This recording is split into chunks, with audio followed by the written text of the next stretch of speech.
ఇది నాసా దాస్తుంది. వేల సంవత్సరాలుగా మనుషులకి మెర్క్యూరీ, వీనస్, మార్స్, జూపిటర్ మరియు సాటర్న్ గ్రహాల గురించే తెలుసు. వాటిని సింపుల్ టెలిస్కోప్స్ తో చూడొచ్చు, లేదా వెదర్ బాగున్నప్పుడు ఒక నక్షత్రంలా ఆకాశంలో కనబడతాయి. అయితే 18వ శతాబ్దంలో సర్ విలియం హెర్షల్ అనే ఆస్ట్రానమర్ ఒక వింతను కనిపెట్టాడు. అదేంటి? అదే ఐసీ బ్లూ కలర్ లో ఉండే ఒక అంతరిక్ష వస్తువు. ఫస్ట్ లో అందరూ దీన్ని ఒక స్టార్ అనుకున్నారు. ఆ తరువాత ఇదొక గ్రహం అని తేలింది. దీన్నే ఈరోజు యురేనస్ అంటున్నారు. ఇది భూమి కంటే సూర్యుడి నుండి 12 రెట్లు దూరంగా ఉంటుంది. ఇంత దూరం ఉంది కాబట్టి సూర్యుడి చుట్టూ ఒక రొటేషన్ కంప్లీట్ చేయడానికి చాలా టైమే పడుతుంది కదా. ఎంత టైం పడుతుందో ఒకసారి గెస్ చేయండి చూద్దాం.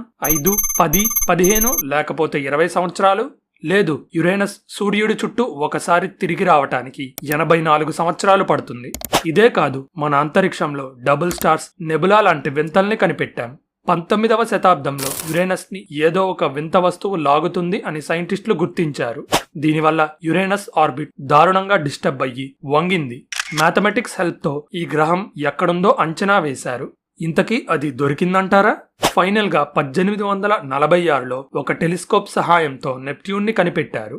సూర్యుడి నుండి చాలా దూరంలో ఉంది కాబట్టి నెప్ట్యూన్ ని మామూలుగా చూడలేము. సరే, ఇదంతా చాలా ఎక్సైటింగ్ గా ఉంది. ఎవరికి తెలుసు మన సోలార్ సిస్టమ్ అంధకారంలో మన కంటికి కనపడని ఇంకెన్ని రహస్య గ్రహాలున్నాయో. 19వ శతాబ్దం మధ్యలో ఆకాశంలో ఒక అసాధారణ చర్యను ఆస్ట్రానమర్స్ గమనించారు. చిన్న రాతి గ్రహమైన మెర్క్యూరీ వింతగా ప్రవర్తిస్తుంది. జనరల్ గా ఫాలో అవ్వాల్సిన ఆర్బిట్ ను మెర్క్యూరీ ఫాలో అవ్వటం లేదు. ఉర్బెయిన్ లీ వెరియర్ అనే బ్రిలియంట్ ఫ్రెంచ్ ఆస్ట్రానమర్ మన కంటికి కనపడని ఇంకో గ్రహం సోలార్ సిస్టమ్ లో ఉందని అంచనా వేశాడు. అయితే ఇదెక్కడ ఉంటుంది? ఈ రహస్య గ్రహం మెర్క్యూరీ మరియు సూర్యుడి మధ్యలో ఉందంట. ఈ హైపోథెటికల్ గ్రహానికి రోమన్ అగ్నిదేవుడు పేరైన వల్కన్ అని పెట్టారు. ఎందుకంటే సూర్యుడికి చాలా దగ్గరగా ఉండటం వల్ల వల్కన్ మండిపోతూ ఉంటుంది. దీంతో మెర్క్యూరీ వింత చేష్టల్ని ఈజీగా ఎక్స్ప్లెయిన్ చేయొచ్చు. అయితే ప్రపంచంలో ఇతర ఆస్ట్రానమర్స్ వల్కన్ గ్రహం ఒక కట్టుకదే అని కొట్టిపారేశారు. కానీ అందరూ ఒకేలా ఉండరు కదా. ఈ థియరీను నమ్మిన జనాలు కూడా ఉన్నారు. సో వాళ్ళు వల్కన్ కోసం వెతకడం స్టార్ట్ చేశారు. వల్కన్ లేదని నమ్మే సైంటిస్టులు ఒక వాదనని ముందుకు తీసుకొని వచ్చారు. సోలార్ సిస్టంలో మనకి కొన్ని మిలియన్స్ ఆఫ్ కిలోమీటర్ దూరంలో ఉన్న గ్రహాల్ని కనిపెట్టినప్పుడు సూర్యుడికి ఇంత దగ్గరగా ఉండే వల్కన్ ని ఇప్పటి వరకు ఎందుకు కనిపెట్టలేకపోయాం? కానీ మ్యాథమెటికల్ గా వల్కన్ ఉనికిలో ఉండే ఛాన్స్ ఉంది. ఎందుకంటే మెర్క్యూరీ మరియు సూర్యుడి మధ్యలో ఒక చిన్న గ్రహం తిరగగలిగేంత ప్లేస్ ఉంది. దీన్ని అర్థం చేసుకోవాలంటే ఒక ఎగ్జాంపుల్ ఇస్తే బాగుంటుంది. మనకి 40 కాంతి సంవత్సరాల దూరంలో ఒక సోలార్ సిస్టమ్ ఉంది. దాంట్లో 7 గ్రహాలు ఉంటాయి. అదే TRAPPIST-1 స్టార్ సిస్టమ్. సూర్యుడి నుండి మెర్క్యూరీ 67 మిలియన్ కిలోమీటర్స్ దూరంలో ఉంటుంది. అదే భూమి అయితే 150 మిలియన్ కిలోమీటర్స్. అయితే TRAPPIST-1 స్టార్ సిస్టమ్ లో ఉండే TRAPPIST-1 సూర్యుడి చుట్టూ తిరిగే మొదటి గ్రహం ఎంత దూరంలో ఉందో గెస్ చేయండి చూద్దాం. ఆ దూరం కేవలం 1.72 మిలియన్ కిలోమీటర్స్ మాత్రమే. అంటే దాదాపు TRAPPIST-1 స్టార్ వేడికి కాలి బూడిదైపోయేంత దూరం అన్నమాట. కానీ ఆ TRAPPIST-1b కాలిపోలేదు. సూర్యుడి చుట్టూ ఒక మండే నరకంగా తిరుగుతుంది అని నాసానే కన్ఫర్మ్ చేసింది. హలో ఫ్రెండ్స్, మీరింకా ఇలాంటి ఇంట్రెస్టింగ్ వీడియోస్ చూడాలంటే ఛానల్ సబ్స్క్రైబ్ బటన్ నొక్కి బెల్ ఐకాన్ క్లిక్ చేయండి. ఈ రకంగా చూస్తే సూర్యుడి చుట్టూ అంటే మెర్క్యూరీ లోపల ఇంకో గ్రహం ఉండే అవకాశం ఉంది కదా. ఒక థియరీ ప్రకారం వల్కన్ సూర్యుడి నుండి 13 మిలియన్ మైల్స్ దూరంలో ఉండే అవకాశం ఉంది. మన సోలార్ సిస్టంలో మెర్క్యూరీ అంత ఎక్సెంట్రిక్ ఆర్బిట్ ఉన్న గ్రహం లేదు. అంటే సూర్యుడి చుట్టూ రౌండ్ గా తిరగకుండా ఒక రగ్బీ బాల్ ఆకారంలో తిరగటం అని అర్థం. సో ఈ ఆర్బిట్ లో సూర్యుడు మధ్యలో ఉండకుండా ఒక సైడ్ కి ఉంటాడు. అంటే ఒక టైంలో మెర్క్యూరీ సూర్యుడికి దగ్గరగా వస్తుంది, ఇంకో టైంలో దూరంగా వెళ్తుంది. సేమ్ టు సేమ్ భూమిలానే. సో మెర్క్యూరీ సూర్యుడికి అతి దగ్గరగా వచ్చినప్పుడు దూరం 28 మిలియన్ మైల్సే ఉంటుంది. ఇలా చూస్తే వల్కన్ మెర్క్యూరీకి అడ్డుపడాలి. సో 13 మిలియన్ మైల్స్ థియరీ పక్కన పెట్టేశారు. ఇంకో థియరీ ముందుకి వచ్చి వల్కన్ గ్రహం సూర్యుడి చుట్టూ తిరగడానికి 19 రోజుల 18 గంటలు పడుతుంది అని చెప్పింది.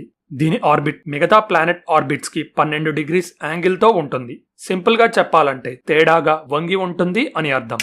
వల్కన్ గ్రహం ఆర్బిట్ ని బట్టి చూస్తే అది సూర్యుడి నుండి అతి దూరమైన పాయింట్ కి వచ్చిన కంటితో చూడలేనంత చిన్నగా ఉంటుంది. సో మరి వల్కన్ ని ఎలా చూడగలం?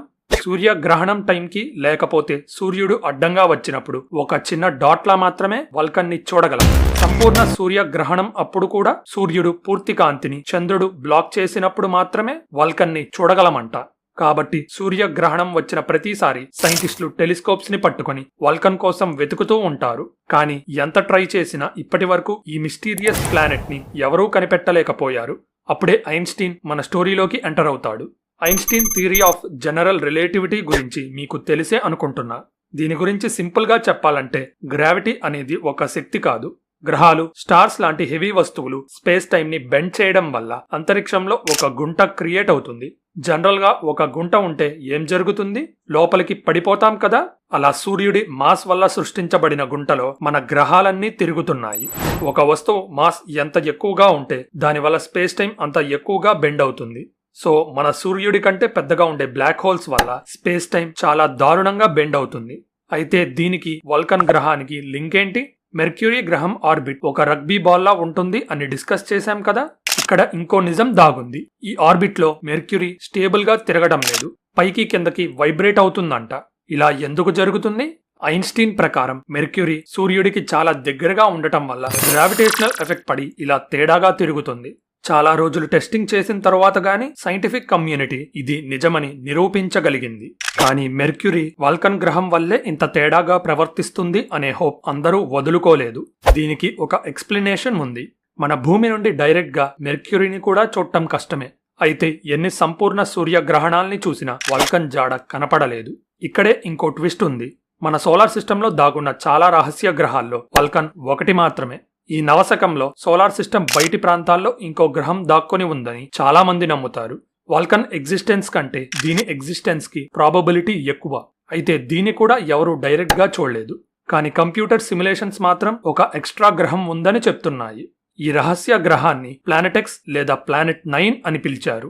ఆర్డర్ ప్రకారం ప్లానెటెక్స్ నెప్ట్యూన్ తర్వాత ఉండాలి. అలానే సేమ్ నెప్ట్యూన్ సైజ్ లోనే ఉంటుందంట. అంటే భూమి కంటే 10 రెట్లు పెద్దది. అయితే ప్లానెటెక్స్ ఎంత దూరంలో ఉంది? సూర్యుడి నుండి నెప్ట్యూన్ ఎంత దూరంలో ఉంటాడో ప్లానెటెక్స్ అంతకంటే 20 రెట్ల ఎక్కువ దూరంలో సూర్యుడి చుట్టూ తిరుగుతుంది. ఈ ప్లానెటెక్స్ మీద ఒక సంవత్సరం అంటే భూమి యొక్క 10,000 నుండి 20,000 సంవత్సరాలతో సమానం అంట. ఇక అర్థం చేసుకోండి ప్లానెటెక్స్ ఎంత దూరంలో ఉందో. ప్లానెటెక్స్ గురించి డీటెయిల్డ్ గా ఆల్రెడీ ఒక వీడియో చేసా, లింక్ ఎండ్ కార్డ్స్ లో ఉంటుంది, చూడడం మర్చిపోకండి. రహస్య ప్లానెట్ కోసం మన వేట ఇక్కడితో ఆగలేదు. నిబిరు అనే ఇంకో గ్రహం ప్రతి 3600 సంవత్సరాలకు ఒకసారి సూర్యుడి చుట్టూ ఒక ఆర్బిట్ కంప్లీట్ చేస్తుందంట. అయితే 2012లో ఈ గ్రహం భూమిని ఢీకొట్టి యుగాంతాన్ని తీసుకొస్తుంది అని కొంతమంది నమ్మారు. 2012 వచ్చింది, యుగాంతం అయితే రాలేదు, నిబిరు కూడా కనపడలేదు. కానీ 2011లో ఒక వింత వస్తువుని చూసి నిబిరు అనుకున్నారు. అయితే ఇది ఎల్నిన్ అనే ఒక కామెట్ అని తేలింది. టెలిస్కోప్ నుండి చూసిన ఈ రెండిటి మధ్య తేడా ఈజీగా అర్థమైపోతుంది. కానీ ఇదొక ప్లానెట్ అని ఎందుకు కన్ఫ్యూజ్ అయ్యారో నాకు అర్థం కావటం లేదు. నిబిరు గురించి ఇంకో ఇంట్రెస్టింగ్ ఫ్యాక్ట్ చెప్పడం మర్చిపోయా. 1970లో జకారియా సిచిన్ అనే రైటర్ ది 12th ప్లానెట్ అనే బుక్ రాశాడు. దీంట్లో నిబిరు గురించి ప్రస్తావించాడు. అందులో దేవుళ్ళు ఉన్నారని, భూమికి వచ్చి వారే మనిషిని సృష్టించారని ఆ బుక్ లో సిచిన్ చెప్పాడు.